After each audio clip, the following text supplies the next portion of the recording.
Travel along, Catholic pilgrims, as we learn from St. Augustine, Doctor of the Church, while we read his book, Confessions. Welcome, Catholic pilgrims. Woo boy, St. Augustine is struggling in our reading today, and I mean struggling with a capital S. What you're going to hear is a true battle between the flesh and the soul. Let's go ahead and open to page 170 and read from Book 8, Chapter 8. My inner self was a house divided against itself. In the heat of the fierce conflict, which I had stirred up against my soul in our common abode, my heart, I turned upon Alypius. My looks betrayed the commotion in my mind as I exclaimed, "What is the matter with us? What is the meaning of this story? These men have not had our schooling, yet they stand up and storm the gates of heaven, while we, with all our learning, lie here groveling in this world of flesh and blood.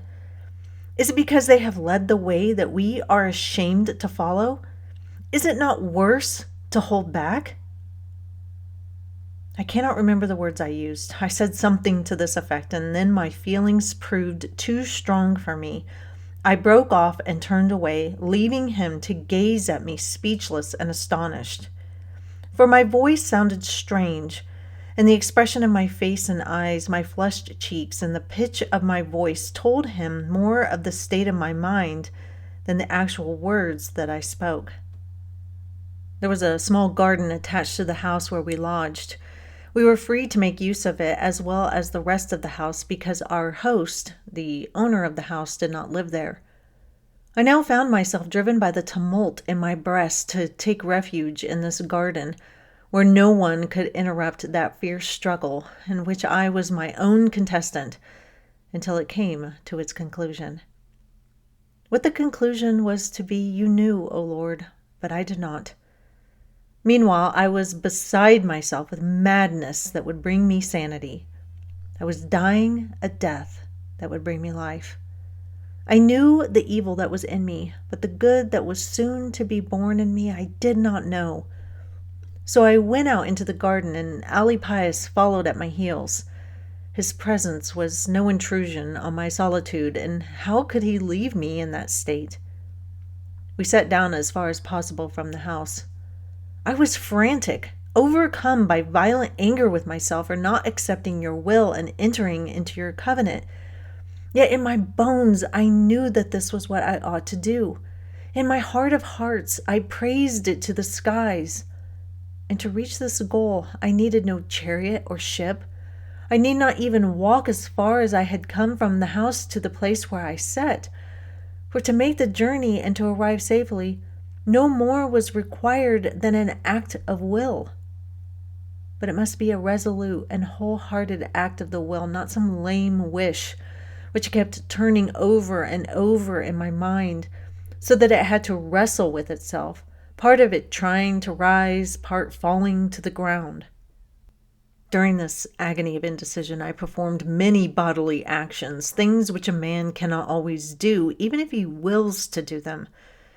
If he has lost his limbs or is bound hand and foot, or if his body is weakened by illness or under some other handicap, there are things which he cannot do. I tore my hair and hammered my forehead with my fists.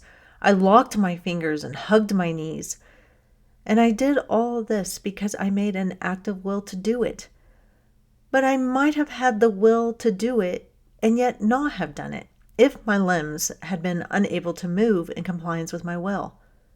I performed all these actions in which the will and the power to act are not the same.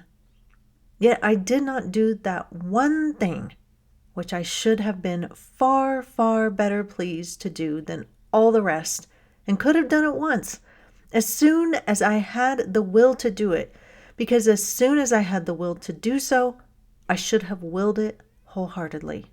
For in this case, the power to act was the same as the will.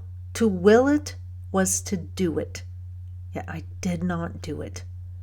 My body responded to the slightest wish of my mind by moving its limbs at the least hint from me, and it did so more readily than my mind obeyed itself by assenting to its own great desire, which could be accomplished simply by an act of will. Sinful habits become so easy to commit that we don't even think about it.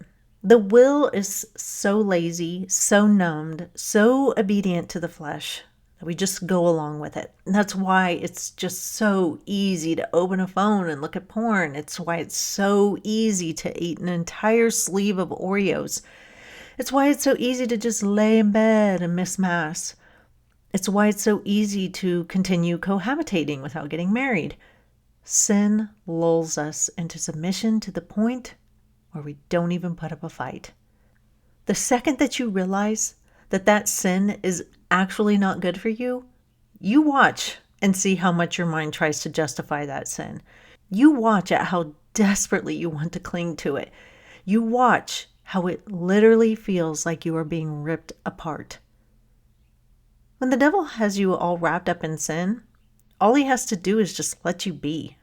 That the second he sees that you are having second thoughts about it, boy, he is going to come at you with aggression like you've never seen.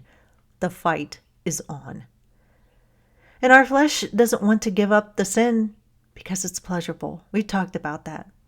St. Augustine's sinful will is in its death throes, thrashing him about, upsetting his mind, his spirit, making him literally beat himself up. It's crazy. All because his body doesn't want to give up his lustful pleasures. This is why practicing discipline is so important. It's why the church gives feasting and fasting and encourages us to deny ourselves things at times in order to keep our flesh in check. Our soul and our mind say, no, I am the boss, not you. And the truth is that you can overcome your sins. You can. With God's grace and a willing spirit, you can. Now, it may be a gigantic battle, but it is one that you can win with God's help. That is all for today, Catholic Pilgrims. Hurry back tomorrow and hear how this turns out. But until then, live the faith boldly and travel well.